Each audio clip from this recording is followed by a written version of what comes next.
Lula et Donald Trump ne se sont pas salués lors de la photo officielle. Au moment de la photo officielle du sommet, Lula est passé devant Donald Trump, a salué d'autres dirigeants, mais ne s'est pas approché du président américain. En étant ignoré par Donald Trump lors de la réunion du G7 en France, le président brésilien a manifesté un grand mécontentement face à la situation. Son attente était d'obtenir une conversation directe afin de tenter de faire retirer la classification des factions brésiliennes comme narcoterroristes, évitant ainsi d'éventuelles sanctions ou même des actions militaires contre les structures du trafic au Brésil. La frustration était telle que le président s'en est pris à un assistant, pour l'avoir fait arriver trop tôt à la réunion du G7, exposant ainsi le climat de tension au sein même de sa délégation. Le plus lâche, le plus fin, il l'a fait. C'est ainsi que Politas en a hérité. Ils marmonnent, votent et disent « Où couraient-ils 2 fois encore ?» Celles-ci sont des saucisses, jusqu'au titan. Non, ils n'ont pas respecté la... Non, je ne suis pas. Non, je suis ici. La Chambre des députés.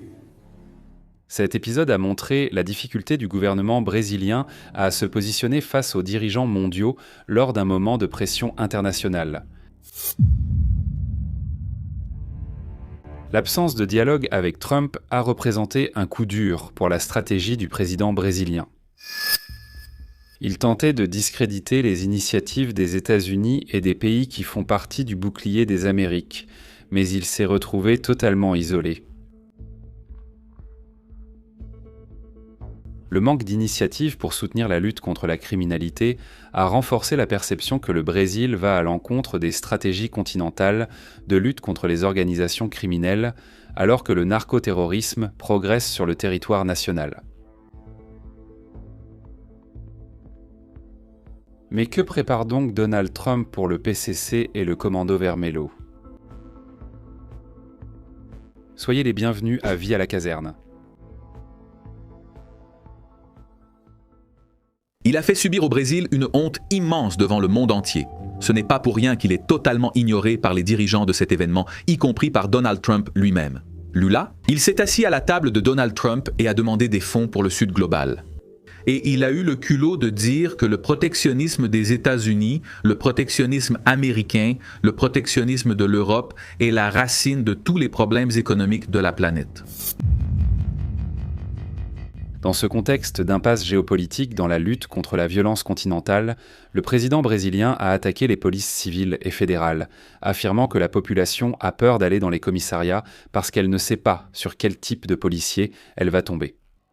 Je vais effectivement envoyer le petit signal à ceux qui ont un téléphone volé pour qu'ils le rendent, parce que Bolsonaro, la question c'est que je ne veux pas le rendre au commissariat, je veux le rendre à la poste. Pourquoi aller au commissariat ? Les gens ont même peur. J'ai peur car j'ignore sur quel commissaire ou policier je vais tomber. J'espère que tu écouteras ce que j'ai à dire sur les policiers brésiliens, quelle que soit ta position politique. Cette déclaration montre un grave manque de discernement et un renforcement institutionnel. Indépendamment ici de la droite, de la gauche, de Lula, de Bolsonaro, de ton parti politique, de mon parti politique, le chef de l'État a le devoir de renforcer la crédibilité des institutions et jamais de les mettre en doute, de les remettre en question devant la société, devant la population. Imaginez un président conseillant d'éviter la justice car il ignore quel juge s'y trouve. Il évite l'hôpital ou l'école publique par crainte de ne pas savoir sur qui il tombera. Vous voyez le problème. Les institutions démocratiques reposent sur la confiance. Quand la plus haute autorité politique du pays invite à se méfier de l'organisme chargé d'enquêter sur les crimes, le message envoyé à la société est très négatif. Celui qui achète un téléphone portable volé, mon ami, est un receleur potentiel. Bien sûr, celui qui a agi de bonne foi peut ne pas avoir commis de crime, mais c'est le commissaire de police et la police judiciaire qui font cette analyse. La même institution qu'il suggère d'éviter. Le receleur potentiel. Le président peut bien sûr critiquer les institutions, proposer des améliorations et signaler des failles. C'est son rôle. Mais il ne doit jamais affaiblir la confiance du public dans les institutions qui soutiennent l'État démocratique de droit. Quand la méfiance envers les institutions naît, mon ami, c'est la société qui en souffre, pas la police. Les criminels réagissent par des coups de feu et des barricades enflammées. Depuis chez eux, les habitants suivent avec appréhension toute l'agitation. Cette déclaration a suscité la révolte des forces de l'ordre, qui se sont senties injustement accusées de la hausse de la criminalité dans le pays. Au cours de ces 4 années du gouvernement actuel, le palais du Planalto n'a présenté aucune initiative coordonnée au niveau national pour intégrer les forces de sécurité avec le pouvoir judiciaire, la Receita fédérale et d'autres organismes. Au contraire, il y a eu des coupes budgétaires dans la défense, obligeant même l'armée à annuler et à interrompre des opérations de lutte contre la criminalité aux frontières. Le résultat est une politique nationale de lutte contre la criminalité, marquée par des défaillances et sans efficacité. Les forces de police affrontent toujours des factions lourdement armées, sans soutien suffisant de l'État brésilien.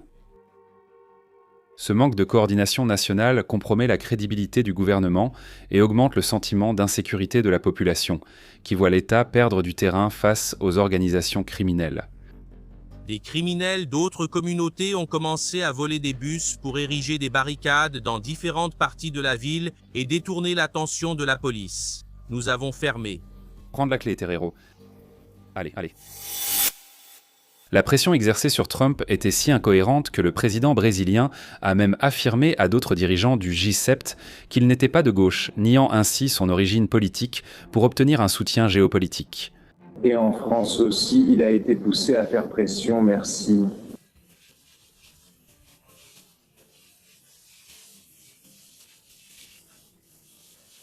Incohérent, merci.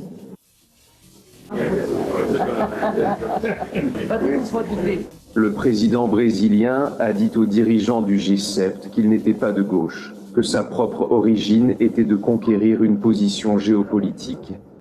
La tentative de pressionner était incohérente avec le fait de dire aux autres qu'il n'était pas de gauche, niant son origine politique pour essayer de gagner du soutien. Cette attitude a été perçue comme de la faiblesse et de l'opportunisme, renforçant les critiques internes et externes. Le manque de fermeté dans sa position politique n'a fait qu'accentuer l'isolement diplomatique, rendant sa participation au G7 une situation presque embarrassante. Pendant ce temps, le bouclier des Amériques avance en bombardant des structures et des embarcations criminelles.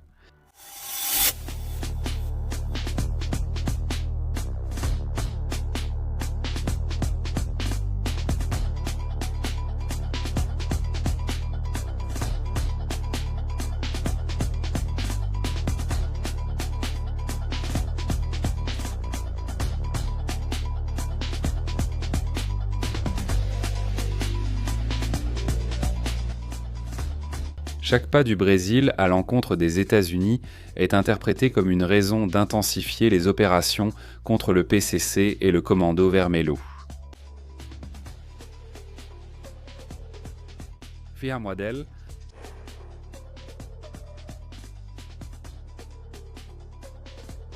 La coopération internationale se renforce encore davantage dans la région, montrant que la lutte contre les factions criminelles ne peut pas attendre des décisions idéologiques. On constate que le peuple sud-américain subit depuis des décennies la domination de narcoterroristes violents. Le fait que Trump ait ignoré le président brésilien peut indiquer qu'une action coordonnée est déjà en cours de discussion en coulisses.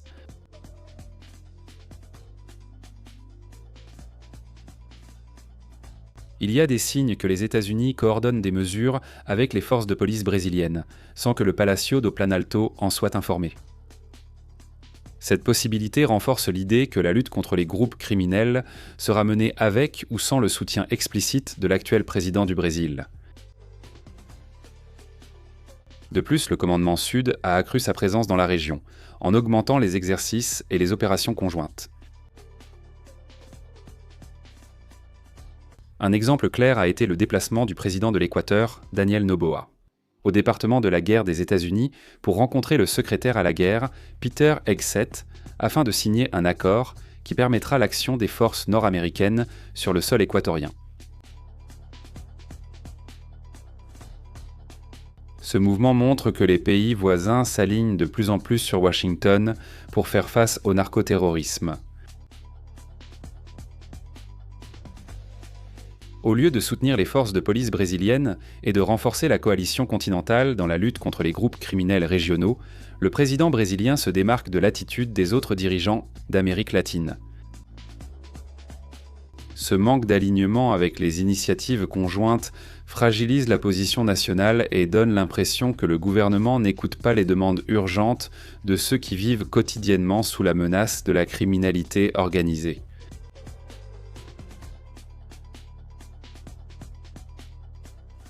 Des agents du FBI opèrent déjà officiellement au Brésil en coopération avec la police fédérale, tandis que des agents de la CIA agissent discrètement.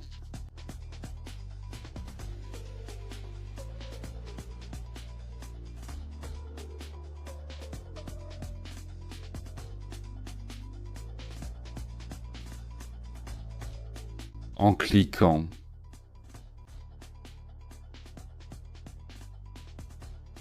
Suis Vidane au cartel et gagne la brosse à dents électrique Philips. Laisse ton like, abonne-toi et regarde l'une des vidéos qui s'affichent sur ton écran.